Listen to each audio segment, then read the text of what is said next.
Hello, Chris Godinez, licensed professional counselor, also the host of We Need to Talk on every Sunday at noon on YouTube, and then I post it up to Facebook. This video is for educational and informational purposes only. If you feel you need a therapist, please go to Google, type in therapy, your city, Psychology Today will pop up, click on that, and it will have qualified therapists in your area. Also, the views and opinions stated herein are mine and mine alone. They do not represent the ACA, the APA, or any other damn therapist for that matter. Boom, shakalaka, done. Okay. So I'm going to try to answer some questions that I did not get to. Family of origin behaviors are textbook. Infantilization and dependency. Sister is opposite. How is it possible? So you can have nature, nurture, nature, nurture. Is it nature? Is it nurture? Is it a little from column A, a little from column B? It really is a little from column A, a little from column B. I was watching a show yesterday, day before, and it was on psychopaths and imaging that they've done of the psychopathic brain. And it was funny because one of the scientists that was studying it, they needed people in a control group. So they used his family and himself, and double-blind study, so all the names were hidden and everything. And they were doing a different, it wasn't a study on psychopaths, it was a different brain scan study. And he came across this brain scan that was like completely a psychopathic brain. And he's like, I got to know who this is. So he unpeeled it. It was him. But he did not do traditionally psychopathic things. He wasn't murderous. He wasn't, a serial killer. He was a scientist, He did have to be explained emotions a lot, according to his spouse. But he didn't do the typical things because his family was very healthy, relatively speaking, communicative, very, loving, kind, et cetera, et cetera, et cetera. So oftentimes what you see with nature versus nurture, you look at also not just the brain chemistry, not just the brain scans, but what was going on in the family. So a lot of these psychopathic families not only had the typical, psychopath brain imaging, but it was the nurturing that was going on or not going on, as may be the case. So nature, nurture, yeah, it all impacts. Some of us are prone to PTSD and have more intense symptoms. Others of us don't. Why? Nature, nurture. So yeah, you can have a family that is completely foobarred, right? Fucked up beyond all repair, right? But then you can have members of that family be relatively healthy and not exhibit all of this stuff. So yeah, it really, the human mind is an amazing thing. And it's really fascinating. I love reading all of this stuff. I love watching all of these shows on brain imaging and neuroscience and things like that. Yeah, it's a mystery. It really is. I mean, you can have a completely screwed up family and a member of that family will come out and be like, this is wrong. I don't want to do this. And then they go get help and they are okay. You can have a psychopathic or totally normal family, or you can have a totally normal family. And then like in that case with the scientist, he had a psychopathic brain, but he didn't become a serial killer, which he really by all rights should have been. So yeah, I mean, it's just nature, nurture. The mind is infinitely fascinating, and the possibilities are endless. It's like what causes one person to have that fortitude to stand up to a dysfunctional family and be like, nope, yeah, this is not right. I'm not, nope, stop, buck stops here. I'm not continuing on with this dysfunctional weirdness, Nature, nurture, it's in our genes, it's in how we were raised. It's a combination of both, a little from column A, a little from column B. So hope that answers the question. Is it okay to journal on my phone? Yes, with the hope and intent that it doesn't go anywhere. So like the big mistake people make is they text it and then they accidentally hit send, accidentally on purpose. So you never want to put it in the text part. You want to go to the notes part. So there should be on your phone, every cell phone should have a notes section, and that's where you can do your notes and things like that. Yeah, that's fine. It's fine to text, or not to text it. It's fine to journal on your phone. Yeah, absolutely. As long as, caveat, your phone is safe. So in other words, you want to make sure that nobody is going to get into your phone. Nobody's going to have access to your private thoughts. I mean, that's like somebody reading your diary. You know what I'm saying? So yeah, no, it's perfectly okay. I don't like doing that because I prefer writing it out just because it's, I don't know, I'm old school. I like cursive. Nobody can read my writing anyway. So, it's like guaranteed to be private. So, yeah, no, it's fine to do it on your phone. Absolutely. As long as it is going to be safe and nobody can read it, and as long as you're not going to accidentally text it somewhere or send it off somewhere, and as long as nobody can get into it. So yeah, that's absolutely okie dokie smoky. How can you explain gaslighting in court? I see triggers and connections, and he says I'm accusing him and don't have proof. So the only way you can prove gaslighting in court is to catch him on paper having lied. So that's why I tell everybody, as soon as you realize you are pieced the fuck out of that relationship, do not have conversations on the phone. You can't prove those. Now, in Arizona, you can, it's a state where you can record as long as one of you is knowing it's being recorded, one being you, the one that's doing it. I do not know how that stands up in court. However, I'm pretty sure that they have they're loath to use that. So, but this is why once you are leaving, you get everything in writing. Like, seriously, like I tell people, it's like either text or email. That's it. You're not doing these phone conversations. So it's really frustrating when somebody's like, oh, he lied to me again and blah, blah, blah, blah, blah. Great. Do you have it in text or email? Well, no, he called me on the phone. Why the fuck did you answer? No. When you're dealing with an abuser and you are leaving and they are lying, you stop all communication via phone. It is now all written. Why? They will lie. Inevitably, even if it's written, and you will catch them, and there's your evidence. That's how you catch them. Yeah, in the courts, you have to have evidence. It's not just a he said, she said thing. The courts are not going to take that. The courts want solid, hard evidence. That's why you always stop all communication verbally and you start doing it email or text. And then you screenshot every single email or text with a date, time, stamp, et cetera, and send that to your attorney.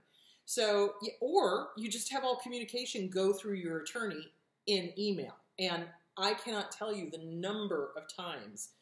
This is the beautiful part. I love it because abusers are arrogant and stupid for the most part. They believe their own press. They believe their own lies. And they think that just because, magic thinking, they think that just because they say something that the court is just automatically going to go, oh, well, yes, of course, you said this, so it must be true. No.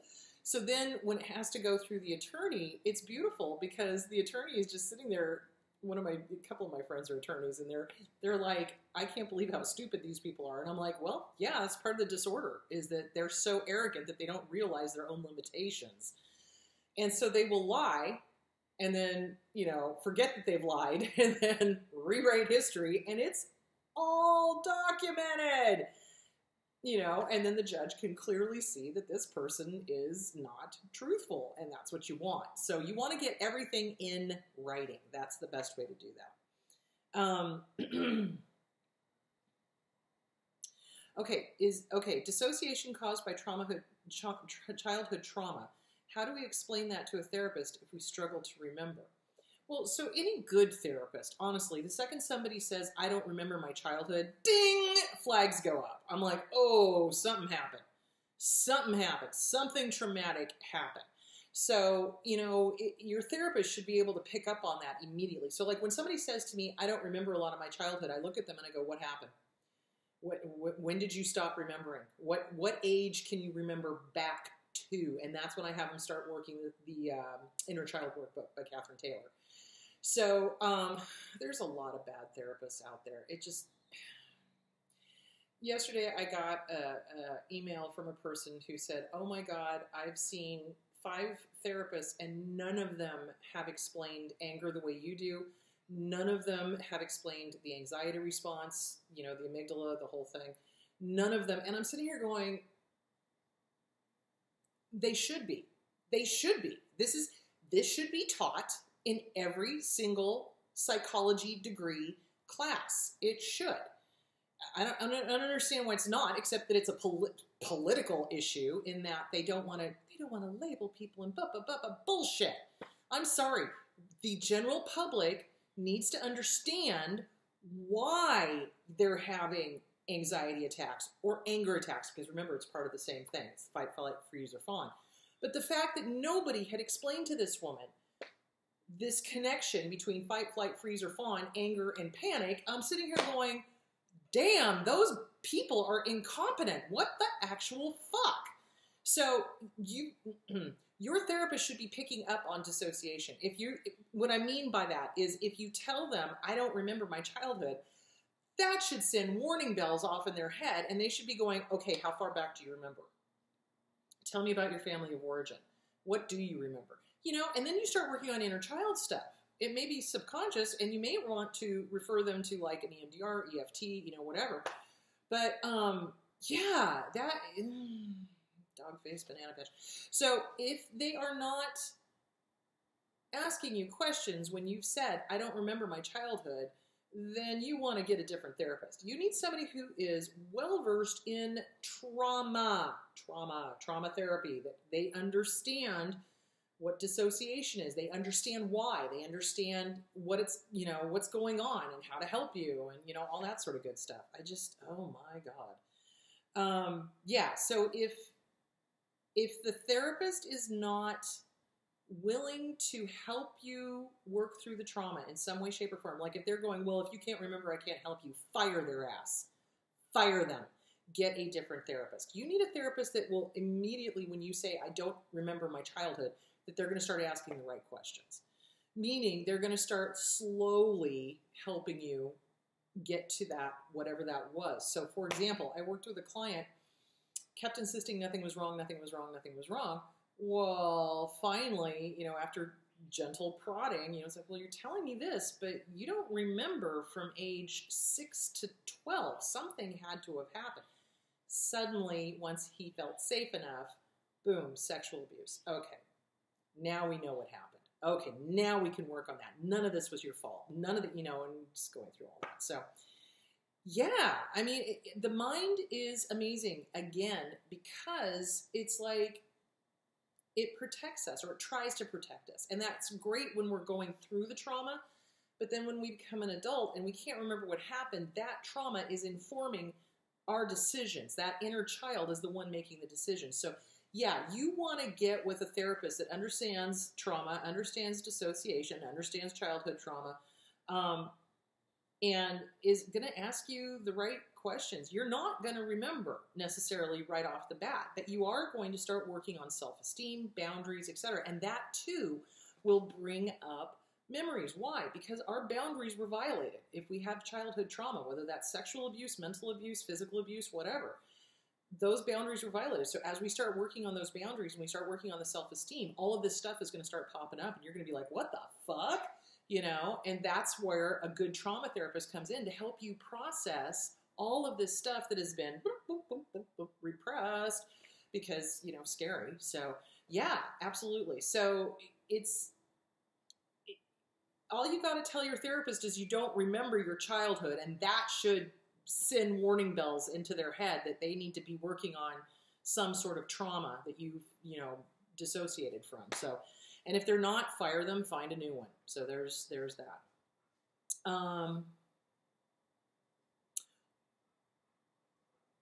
Can you do a video on why there is such hatred with narcissists? Also a video on suicide. I did do a video on suicide. It should still be up there somewhere. It's an older one. I did it a long time ago. I also did one more recently. So yeah, I can revisit those issues. Absolutely. And it's not just misogyny.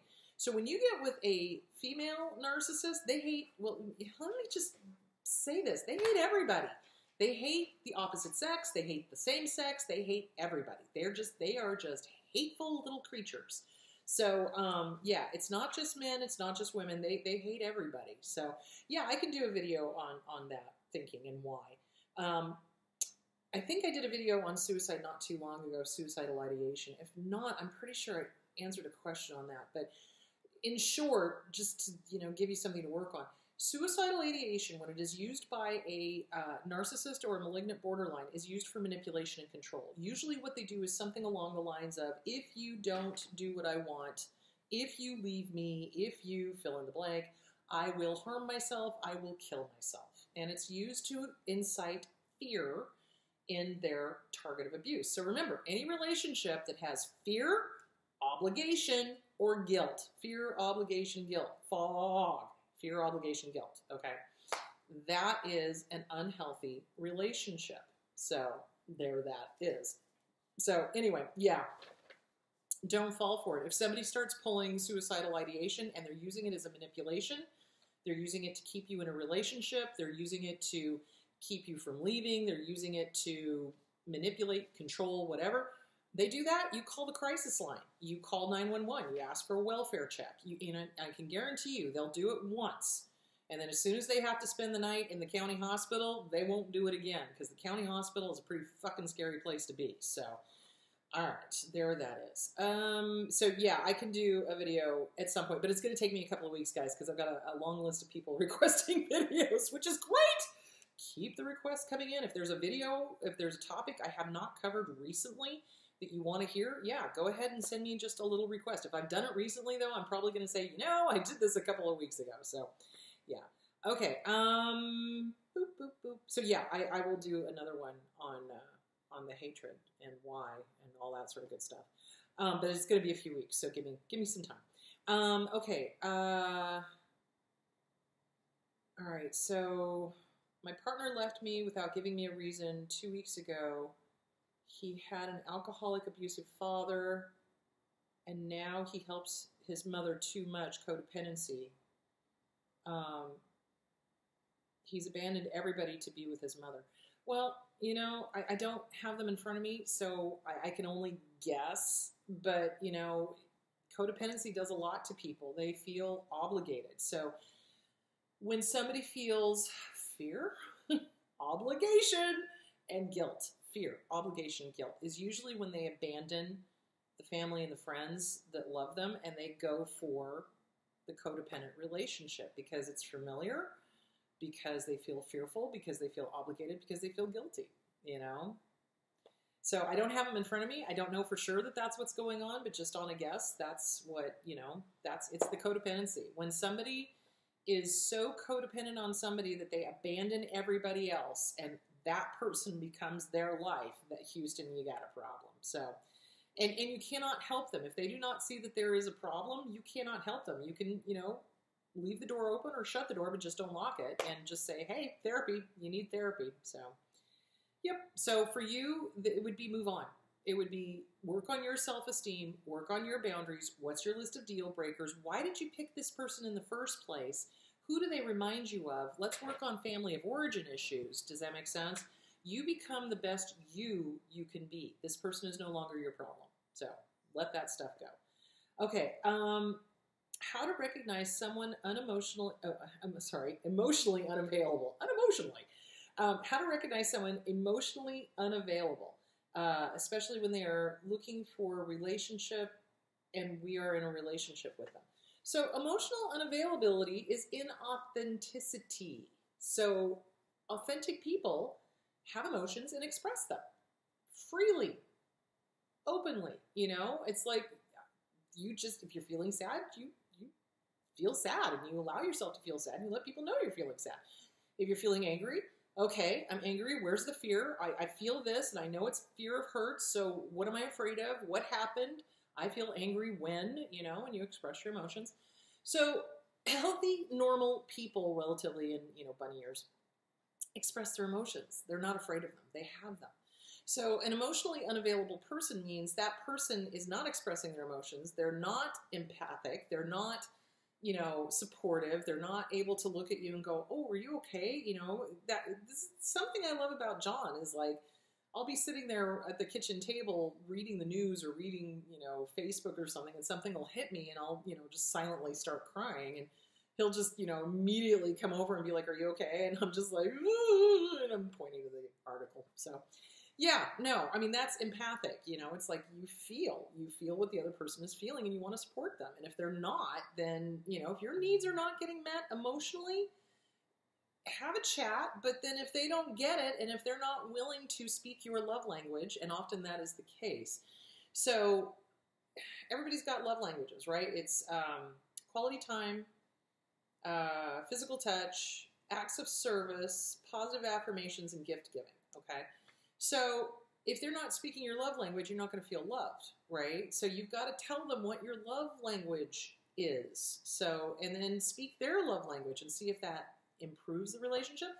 And if it doesn't, and if they don't, if they keep not speaking your love language, then you are with somebody you do not need to be with. So, yeah, there it is. So really, if your needs are not being met and you've asked for your needs to be met and they're still not meeting your needs because they're unwilling, right, or they can't, one of the two, then get out. That's not the relationship for you.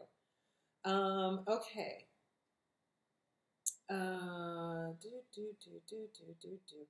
Can you please do a show on shadow work? I think Richard Grannon is doing a bunch of those.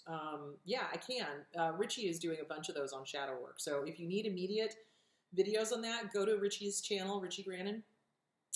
He's doing, I know he's been doing a bunch of stuff on shadow work. So if you need it immediately, go there. Because like I said, I've got a waiting list of like shows that I'm doing. So yeah, I'll try to get to that. But if you need one immediately, Richie Grannon. Go to Richie Grannon's channel. He's been doing stuff on shadow work, which I think is really cool. But yeah, I can do a video on shadow work. But again, give me a few weeks. Okay. I escaped Dark Triad husband 33 years. He never allowed me to cry. Would slap me when I did. I have not cried in 3 decades. Oh, bunny. Oh, God. Okay. So I totally dig where you're coming from. When I was living with my dad, in my household, in my abusive household in Gridley, California. My dad was a Marine, and he would absolutely, like typical narcissist, typical borderline, malignant, guys. When I say borderline, I'm talking malignant. I'm not talking low end of the spectrum. I'm not talking the ones that have enough space in there to actually work on stuff. I'm talking the ones that have, gone around the bend, so to speak. So, when I lived in the house, he would never allow us to have any other emotion other than happy or at least content, okay? Because they can't deal with emotions because, they don't have real emotions. And the only emotion that he was able to express was anger, usually. So, because he was constantly afraid, but don't get me started. He was also an alcoholic and an opiate addict. So he would hit us anytime we had a real emotion. Even if it was happiness. Even if it was happiness. I remember crossing the Bay Bridge to go into San Francisco, and I was so excited. I was like, oh my God, oh my God.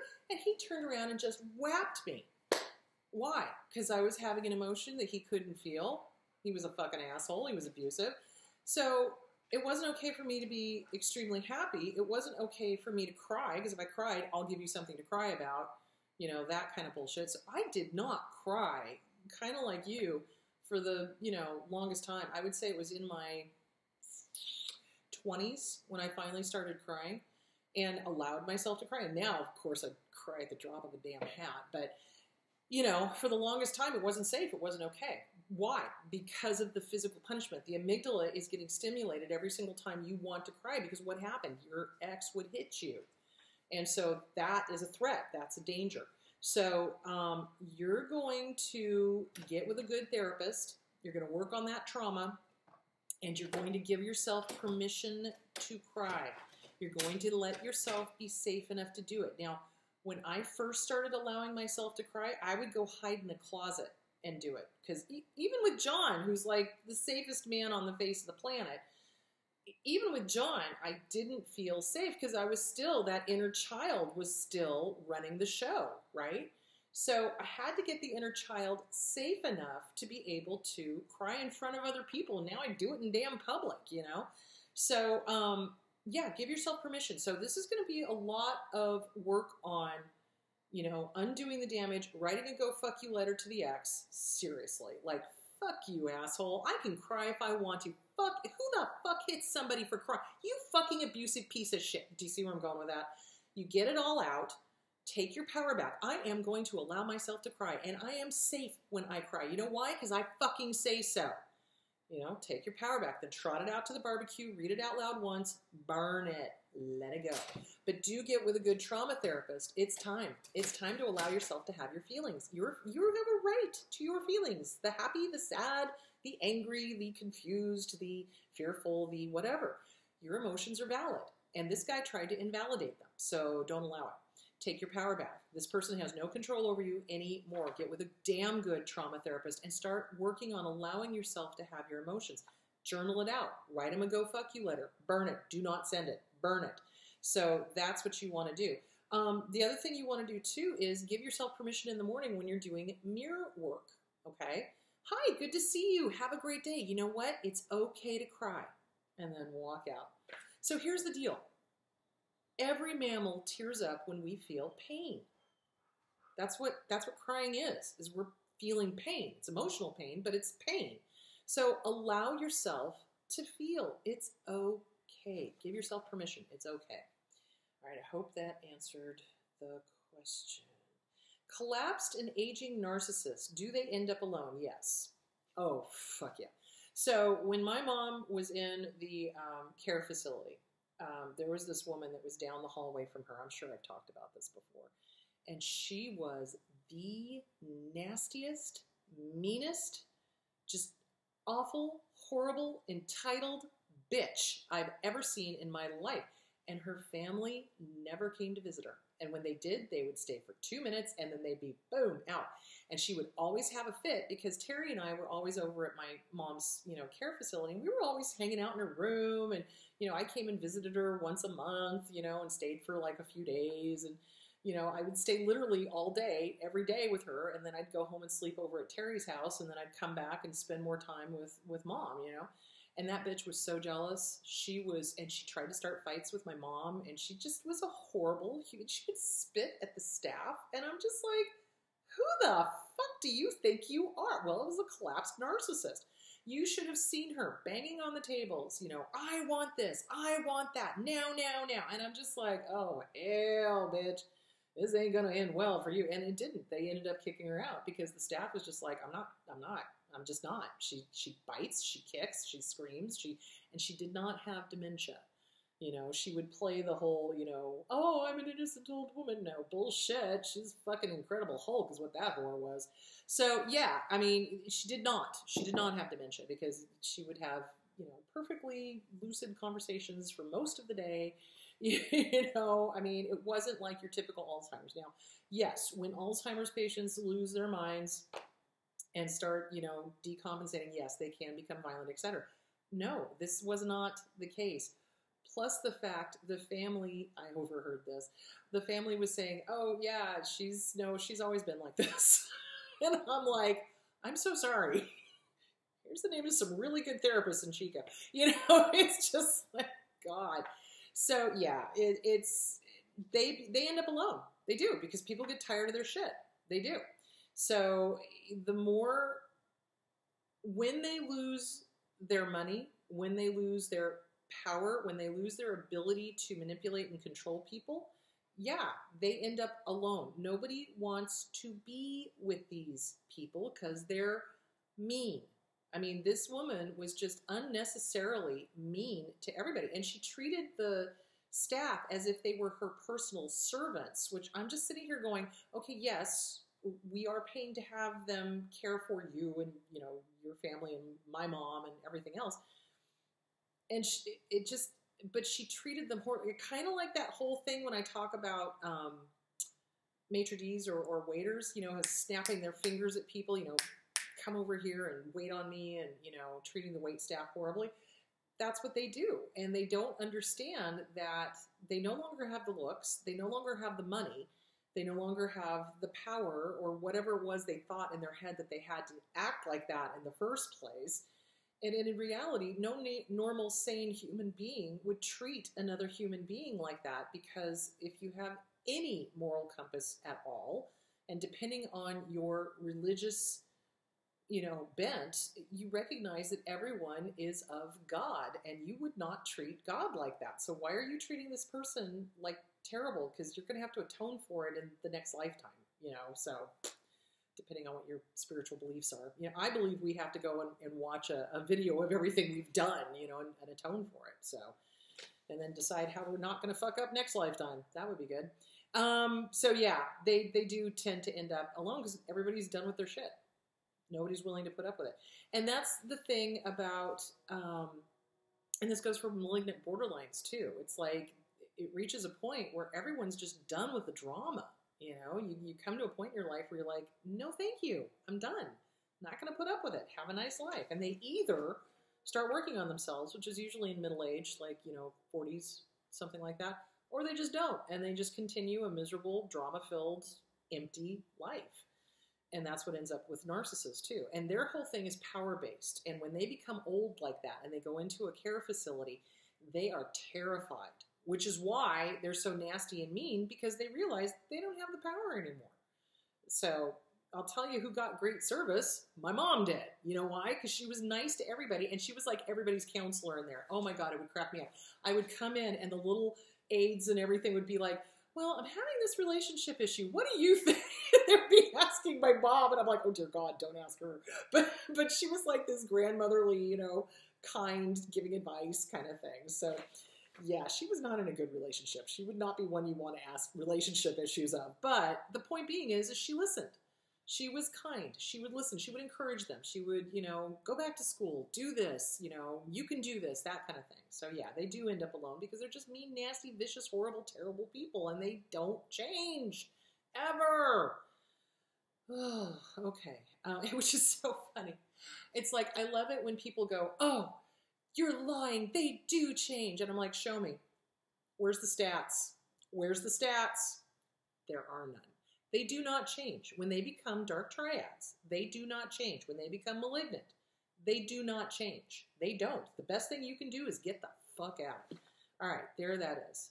Okay. Okay.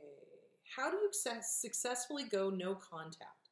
Well, what you do is you block them on everything, and you don't contact them. So the reason why no contact fails is because of fear, obligation, and guilt. Did I mention those three? Fear, obligation, guilt. And then what ends up happening is, oh, well, but they're family.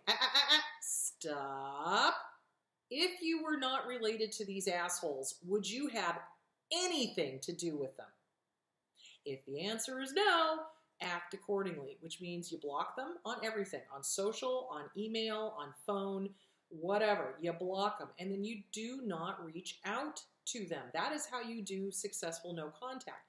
Now, again, that is not in a custody case. If you're having to deal with an ex and there's kids involved and you have to have contact with them, that's when you go limited contact. That's when you do text or email only, or you run it through an attorney, or you run it through that family thing where everything is documented. So you go no contact by not reaching out to them, not falling for the fear, not falling for the obligation, not falling for the guilt, and you block them. Now, the flying monkeys will try to contact you for sure, and you just tell them it's none of their business. It's like, nope, I'm not talking to them. Thank you. Why? That's none of your business. The thing with us is we overshare. And I think that's something that's probably going to be not this week's. This week's is going to be about finding good ways to educate ourselves on abuse, because somebody was saying, well, this one article says this, but then it says that, and and it's like, no. You can't just read Joe Blow's article. You got to get scholarly articles so that you are getting the correct information. So,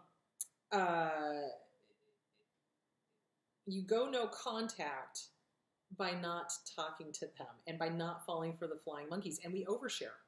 We have a tendency to explain ourselves. No, you do not owe an explanation to anyone why you have gone no contact. I am no contact right now because that's what's best for me.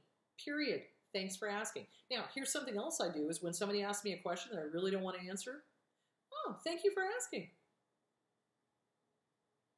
And then I don't say another goddamn word, and I just let the awkwardness sit. The problem with us as survivors is we've been trained not to have awkward moments.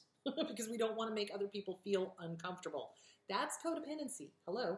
So you've got to get over that. And it's perfectly okay to allow flying monkeys to feel awkward. It is. So yeah, if they're asking questions you don't want to answer, oh, thank you for asking.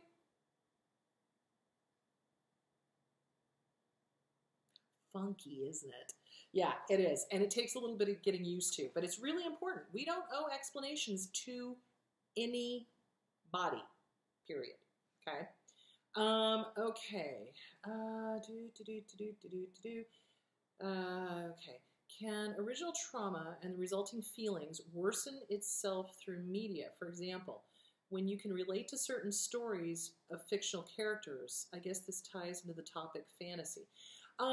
Yeah, I never watched Game of Thrones.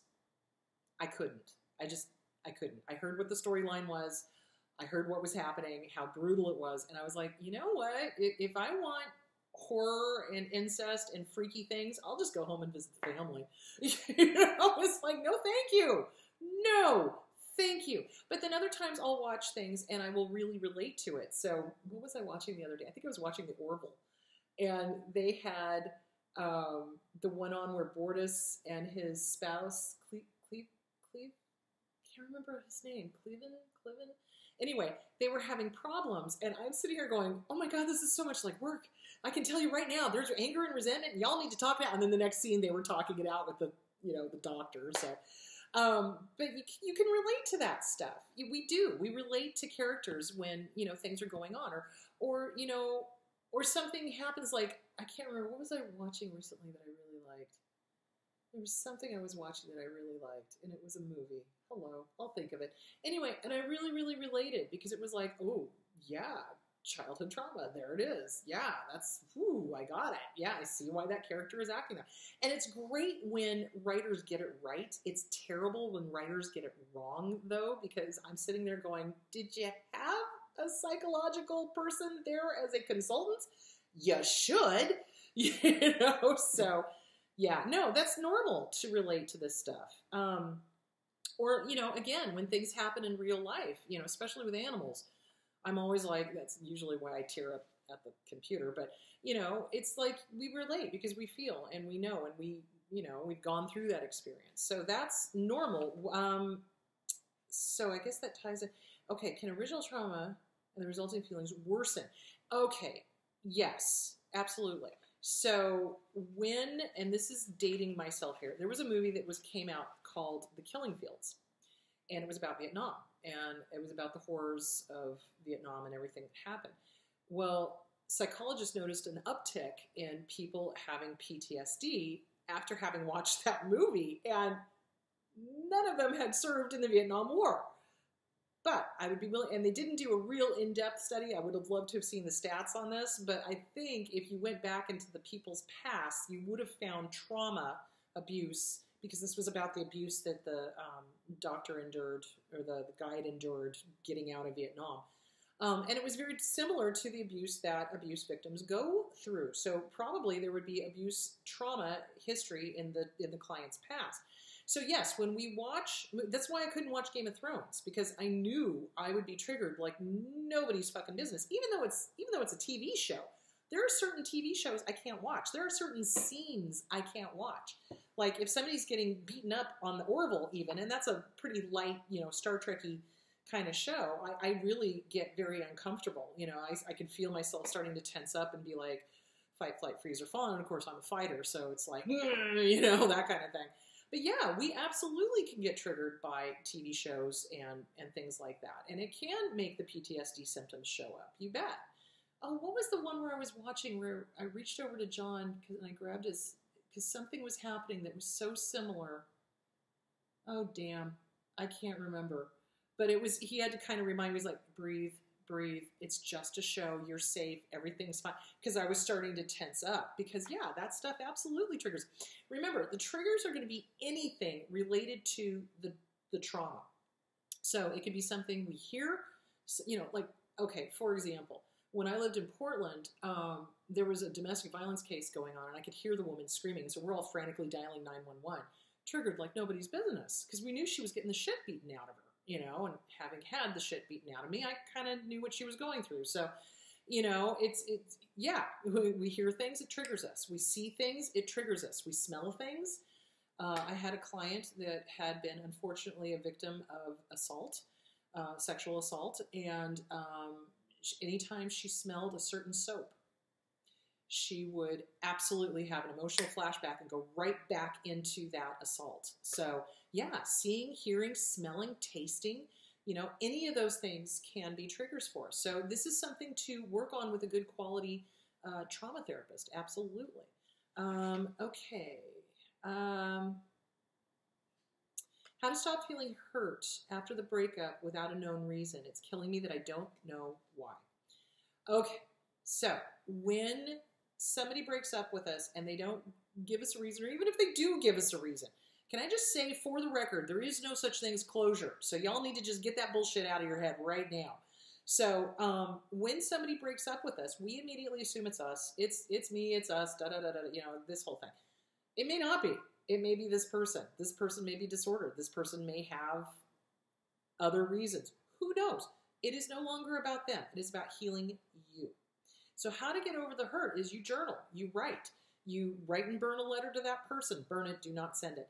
You get with a good therapist. You start working on self-esteem. You recognize your values and your value in life. You do your list of deal breakers. And you really start working on, who are you? And are you good enough? Yeah, you are. And start working on mirror work, and get with the self-esteem stuff. If we were relying too heavily on a partner for external esteem and then they leave, we're going to crash and burn. If we have our own self-esteem, they leave, yeah, it's going to hurt for sure, but we will wobble, but we'll still be on our feet as opposed to on our face. So yeah, there's that. Okay, kids, I've gone long today and I've got clients. So, all right, kids. Have a great week. This Sunday, we are going to talk about getting your PhD in psychology once you've left an abusive relationship and how to decipher what's a good source of information and what is not a good source of information. So I want to go through how to decide whether an article is really resonating or not, and how to start trusting your gut. Because I think a lot of problems is that people start reading stuff and they read all this stuff and they watch all this stuff and they get conflicting messages. So you're going to have to figure out who you're listening to, what the message is, where it's coming from, So we'll talk about scholarly articles. We'll talk about people who've been there, done that. We'll talk about conflicting messages and how to decipher what's really best for you. All right, so there it is. All right, kids, talk to you on Sunday. Bye.